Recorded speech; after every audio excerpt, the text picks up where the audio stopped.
Tell me if this sounds familiar. You bought an air purifier and run it every day, yet you still wake up congested with a headache or with a bedroom that just feels heavy and stale. Here's the part that most people don't realize. The purifier is working. It's just not cleaning the right air. It's cleaning the wrong air. I'm Dr. Yvonne Burkhart, a PhD toxicologist with decades of experience studying how everyday chemicals affect our health. And in this video, I'm going to show you why placement and pollutant type matter more than the machine you buy and the specific adjustments that actually change what you breathe at night. Let me explain. You know that feeling of doing everything right, yet still not seeing or getting the result that you were promised? I'm guessing you researched the purifier, you spent real money on it, and you expected it to fix the problem. Here's what no one tells you after you buy it. The advice stops at the purchase. No one explains where to put it, what it can and can't filter, or why running it consistently can still leave the most important room in your home untouched. Moms especially get caught up here because we're trying to do the right thing for our families, so we buy the product that we're told will help, and then the guidance disappears.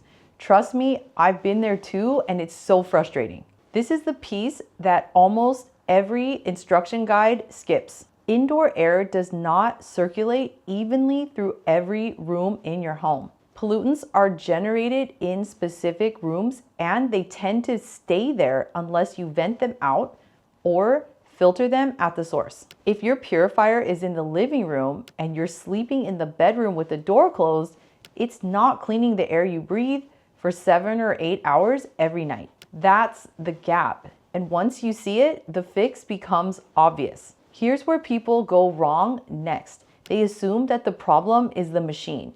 So they think, I need a bigger unit. My house is clean, so the air must be fine. Or I put it in the center, so it should handle everything. Those ideas feel logical, but they don't automatically match how indoor air actually behaves.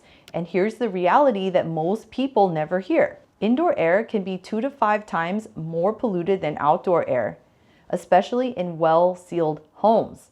And the sources are not evenly distributed throughout the home. Cooking creates a concentrated spike in the kitchen. A plug-in or a scented candle releases volatile chemicals that settle into the dust in our homes and recirculate throughout the room. A dusty bedroom keeps generating particles in that space regardless of what's running in the hallway. And air doesn't sweep through your home evenly the way you might think. It actually pools where sources tend to stagnate or where there's no filtration or ventilation. And then there's a second layer that almost no one talks about. Not all air purifiers clean the same things. So particles from dust, smoke, and cooking need a HEPA filter. Volatile chemicals from fragrances and cooking fumes need activated carbon. If your purifier only has one or the other, you're only solving part of the problem. The rest remains in the air that you continue to breathe.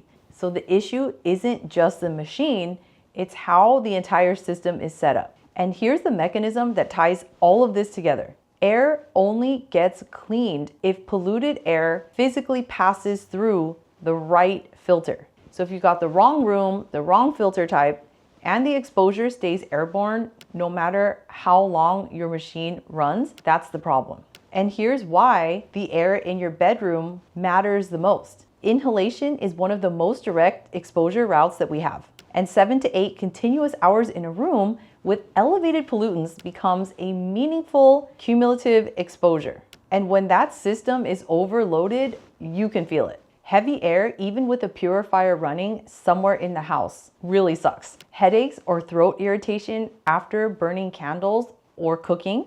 Dust that just keeps coming back. One room feels fine while another one feels off.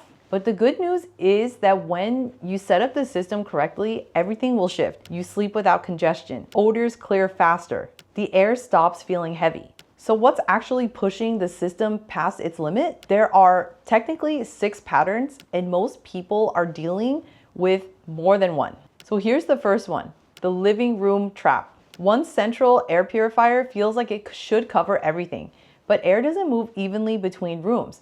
So you end up with a clean living room, a stale bedroom, and the illusion that the problem is solved just because you have the air purifier. And here's something most people underestimate.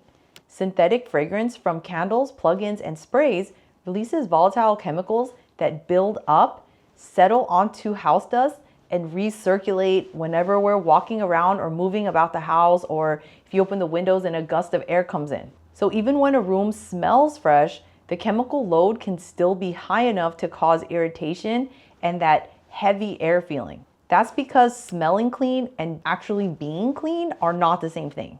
And this one really surprises people. Keeping windows closed to keep the pollution out often traps more pollutants inside, because without dilution from outdoor air, this is when pollutants start to accumulate and that stuffy feeling comes from that. Now, I know this might sound like a lot, but you don't need to fix all 6 things. You technically just need to get 3 things right: room placement, filter type, and source control. Put the purifier in the room where you're actually breathing. Use HEPA and carbon filters and reduce what you create and generate in your home. That's where the real needle movers are. So let's make this practical by starting with your bedroom. This is your longest continuous exposure window every single day.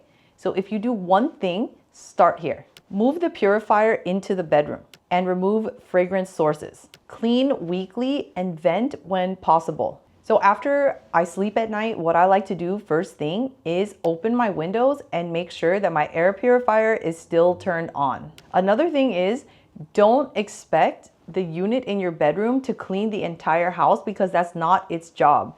Technically, air purifiers are intended to clean the room that they're in. Open windows when outdoor air quality is favorable. Always use a vent fan when you're cooking, and this one is a surprise for a lot of people, but take off your shoes at the door. That's because the soles of our shoes can bind and attract a bunch of different types of pollutants, pathogenic bacteria, fecal material, heavy metals, and things from outside that we don't necessarily want to track into our homes, because even though you think it might be settled on the floor, it can actually affect indoor air quality. So one of the first things that I do when I come, before I even enter my home, is I leave my shoes outside.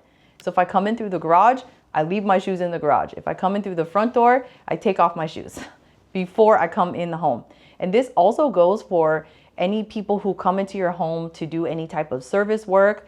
I always ask them to put on shoe covers before they come in. Next, control humidity to reduce mold formation and the proliferation of dust mites. And none of this requires a big investment. Most of it is just changing the way that you move and how you behave. And if fragrance came up multiple times, that's not an accident. That's because synthetic fragrance is one of the most consistent sources of indoor chemical exposure. And most people don't think of it that way because it's in almost every product, but it really affects your air and it can affect your hormones. I break this down in another video where I walk through the science and a simple 2-week reset that you can start right away. So if you're trying to conceive, pregnant, or want to understand what you're being exposed to every day, that's a great next step.